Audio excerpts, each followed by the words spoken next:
Tiga peristiwa besar yang berlaku ketika Nabi Muhammad masih remaja.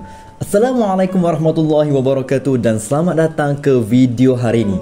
Kita akan menyelusuri tiga peristiwa penting dalam kehidupan awal Nabi Muhammad SAW. Pertama tentang Perang Fijar, kemudian tentang perkahwinan baginda dengan Khadijah, dan terakhir tentang banjir besar yang melanda Mekah. Pertama, Perang Fijar berlaku ketika Nabi Muhammad SAW masih dalam usia remaja belasan tahun. Peperangan ini terjadi antara dua kumpulan besar Arab, iaitu puak Quraisy dan Kinanah melawan suku Hawazin.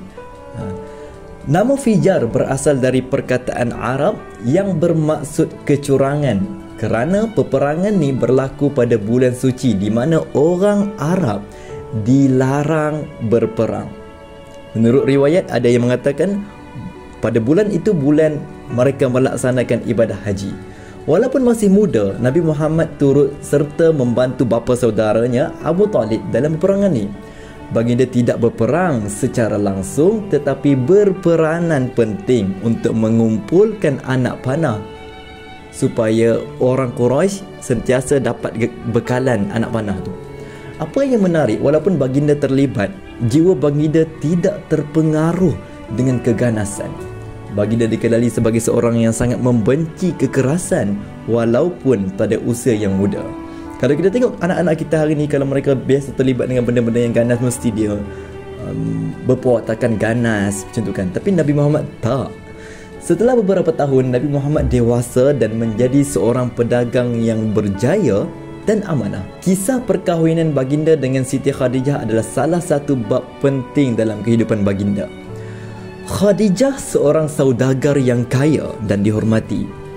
Dia tertarik dengan kejujuran dan integriti baginda Muhammad setelah melihat kejayaan Nabi Muhammad menguruskan perniagaannya. Khadijah yang pada waktu tu umurnya 15 tahun lebih tua dari Nabi Muhammad melamar baginda melalui seorang rakan rapatnya. Pada usia 25 tahun, baginda menerima lamaran tersebut dan perkahwinan ini menjadi sumber ketenangan dan kebahagiaan dalam kehidupan baginda.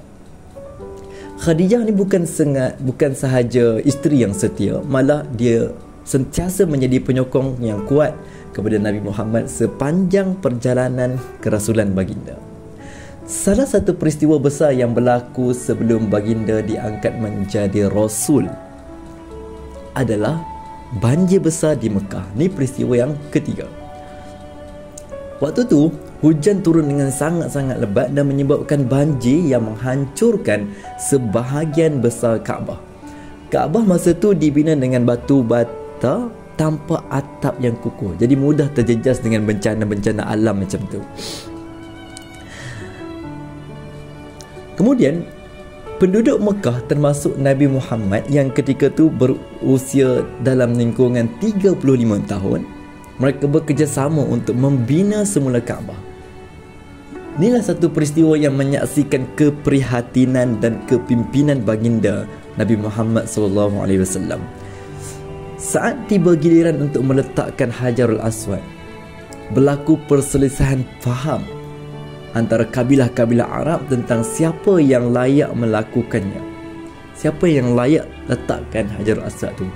Tetapi Nabi Muhammad menunjukkan kebijaksanaan yang luar biasa.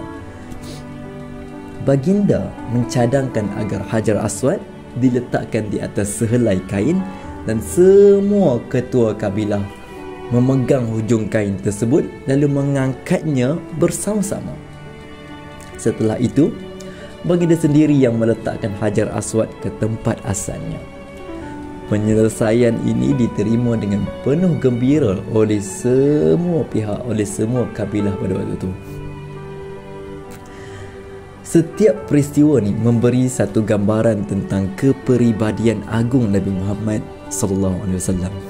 Daripada Perang Fijar, kita melihat jiwa baginda yang mencintai kedamaian. Dari peperangan dengan Khadijah kita belajar tentang hubungan suami isteri yang berasaskan kejujuran dan kasih sayang. Dari banjir besar di Mekah, kita menyaksikan kebijaksanaan baginda dalam menyelesaikan konflik. Semua ni adalah tanda-tanda awal tentang ketinggian akhlak Nabi Muhammad sebelum baginda menerima wahyu. Semoga kisah-kisah ni memberi inspirasi kepada kita untuk mencontohi peribadi Nabi Muhammad yang mulia dalam kehidupan seharian. Terima kasih kerana menonton dan jangan lupa untuk terus bersama dengan saya dalam video-video yang akan datang. Jangan lupa untuk like, komen dan juga subscribe channel ini. Terima kasih.